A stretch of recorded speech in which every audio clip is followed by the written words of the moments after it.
I'm James View. And I'm Bob View. And together we're bandbforge. Alright, welcome back to the shop. Today, we're going to be playing with this. Do you know what this is? I do. Some people might recognize what it is. But this is a tool. It's a very specific tool. For those who don't know what this is a blade from a Jaws of Life. If you don't know what a Jaws of Life is, look it up. They're cool. But it's a firefighter's tool. They use it to cut cars like tin cans. This is one of the cutting blades. I have been asked not to say where I got it from, so it appeared in my shop. But what we got is this nice big chunk of steel that, from everything that I have researched, done, and checked out, I believe to be W1 steel. One thing you'll find out if you try to research anything on these on metal, it is very hard to find out information on. Almost like they don't want you to know what they're made out of. But from what I have read, figured out, kind of been told, and tested myself, as there is a piece of this missing because I did some testing on it, I believe this to be W1 steel. So, with that being said, we're going to turn this bad boy into an axe drift. I'm going to do some cutting on it. I've already cut a piece here, but after looking at it, I'm going to actually take a slice up through here. That way I can stretch that out into a handle, leaving the blade to be able to be turned into the drift. So, stick around. We'll see if we can get this done.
That is my first X drift.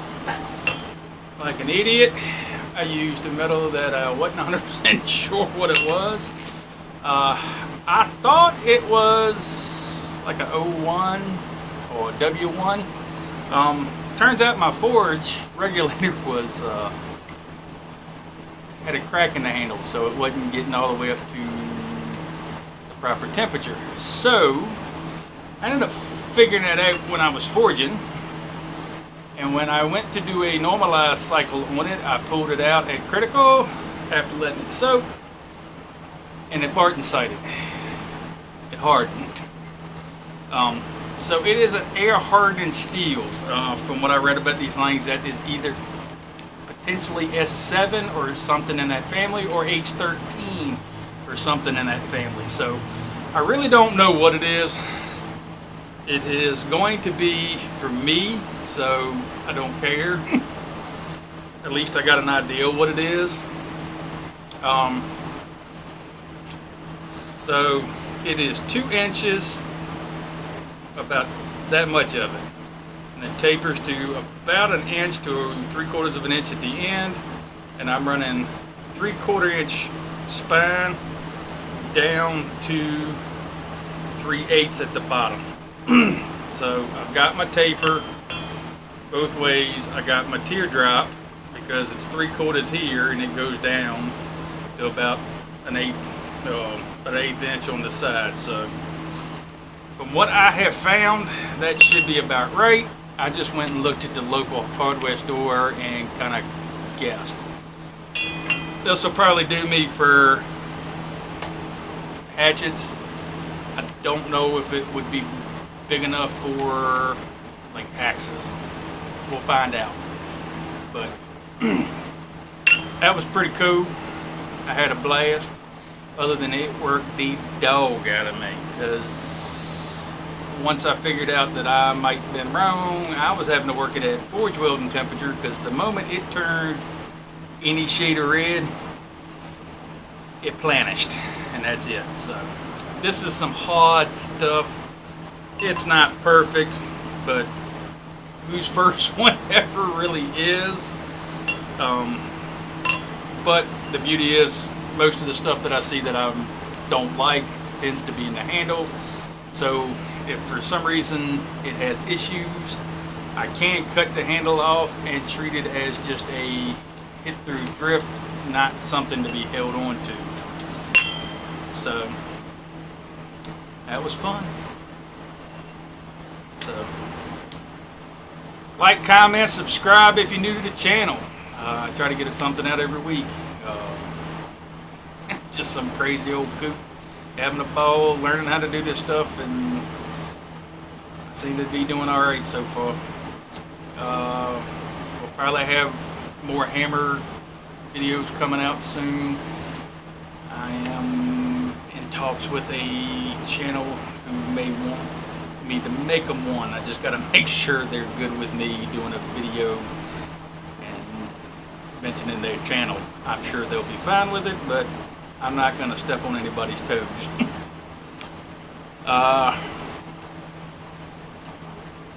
But you know what this means is going to be coming, because I can't have that and not make what it's supposed to make. That's the whole point of making it. So we do know a axe or hatchet will be in the future. I just got to figure out starting stock. It seems to be the hard part with a lot of stuff, is figuring out where you start with. So I'm going to reach out to a couple people and see if I can get some answers. And if I do, yeah, we're going to make an axe. Or at least a hatchet. I don't know. I'm going to find out after I talk to somebody who's a little smarter when it comes to this stuff than me. So, t-shirts, links in the descriptions, along with Patreon, email for anything you see me make. I will tell you this ain't going nowhere. Anything I make out of that lighting jaws of light, because I do have some pieces left and another whole half of it. Yeah, nah.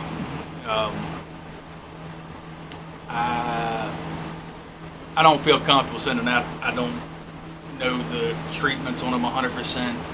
I'm crazy enough to use it, but I wouldn't send it out. I'll make it out of something that I know how to treat. But yeah, nah, not gonna send out these. But Patreons, email, t-shirts, PayPal, everything's in the link. Anything that you would like to contribute to the channel. And any ideas? I am still trying to figure out how to get my money up to get my welder so I can get the log splitter. I'm thinking waffle, maybe a hammer waffle. Leave a link comment in the description if you think that's something y'all be interested in. But from B&B Forge, I'll catch y'all on the next one.